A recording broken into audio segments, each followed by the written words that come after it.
Hi there. So I had somebody ask me recently to make a video on the JZX100. They wanted me to make a video about that, kind of like some of my other videos where I talk about the R32 GTR.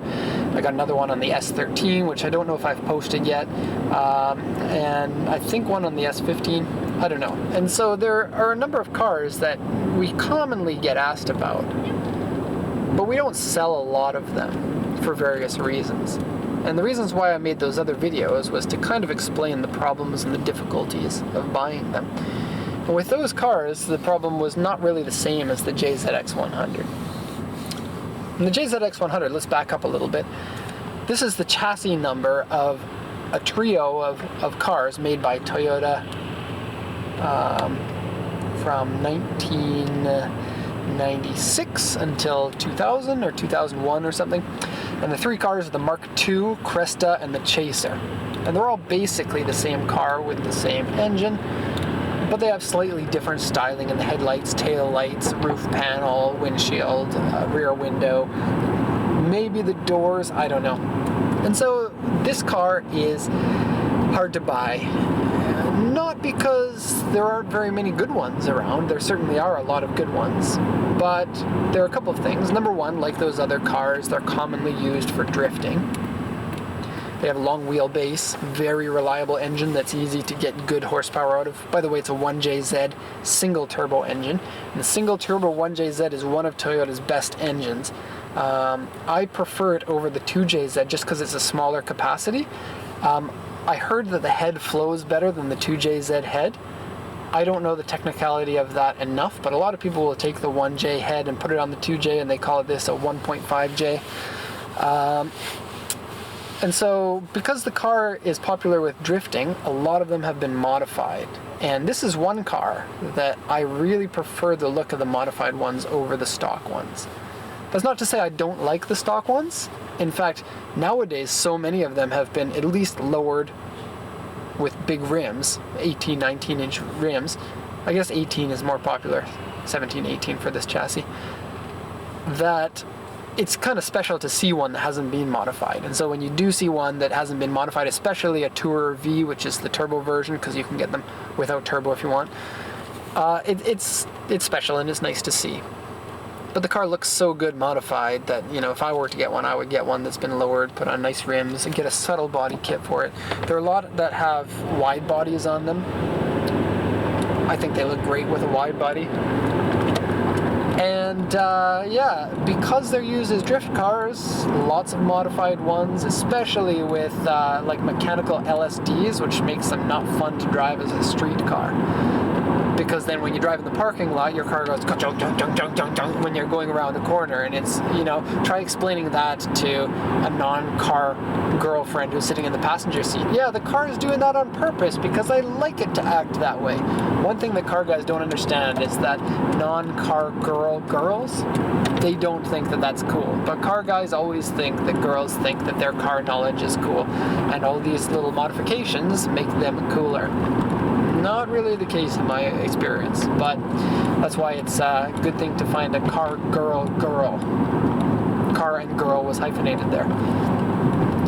And they're also really expensive, not only because of the drifting, but they're really expensive because they are fantastic cars, and there are no other cars that are as good as them. And I know last time I posted that on Facebook, Paul, my friend Paul, he said, I think the German cars are better for four-door sedans, and I have to disagree. The German cars are very good, and I'm a big fan of German cars, especially some of the newer Audis, when they put the engine in the proper position, not like a yard or 30 centimeters in front of the front axle. But yeah, German cars are good. The M series are really good. The AMGs are really good. But this car is just, for the place it fits in the market, is just amazing. The engine it has, the chassis it has with the proper suspension, very, very good suspension. The car feels a lot smaller than it actually is. I mean, the Aristo is a 5 Series competitor, and the JZX100 is probably about 20% smaller than that. The Aristo feels like a small, nimble car, and it's that much bigger and like 100 kilograms heavier. About, I don't know, that was just an estimate. but it feels really great to drive. So it feels great to drive. The interior holds up well over time. They're very reliable. They look amazing. They've got 4 doors and lots of room inside. That makes them diverse. I mean, it's cool to have a 2-seat sports car, but if you can have a really good handling, fun to drive, great looking car and have 4 doors, that's something special. And I think that the high price is a testament to the fact that there isn't really anything that competes really well with it. A lot of the M cars don't come in a package that's as reliable and as cheap to maintain as that. Like if you get an M5, you get a lot of driving pleasure and you get really cool looks, but you always have to be worried about that next visit to the dealer and how many arms and legs you have to sell in order to drive that. With the Chaser, Mark II, whatever, you really don't have to worry about that. And you also don't have to worry about depreciation, because we've kind of reached the bottom of the market for those cars. We don't see them going down in price anymore. What happens with a lot of cars once they reach 15 to 20 years old here in Japan is you're going to see the market widen. You see the lower end ones go down in price and the higher end ones go up in price. So the range of prices becomes wider. It becomes a little bit difficult to kind of predict when that's going to happen with each car, but it seems like the JZX100 is doing that right now.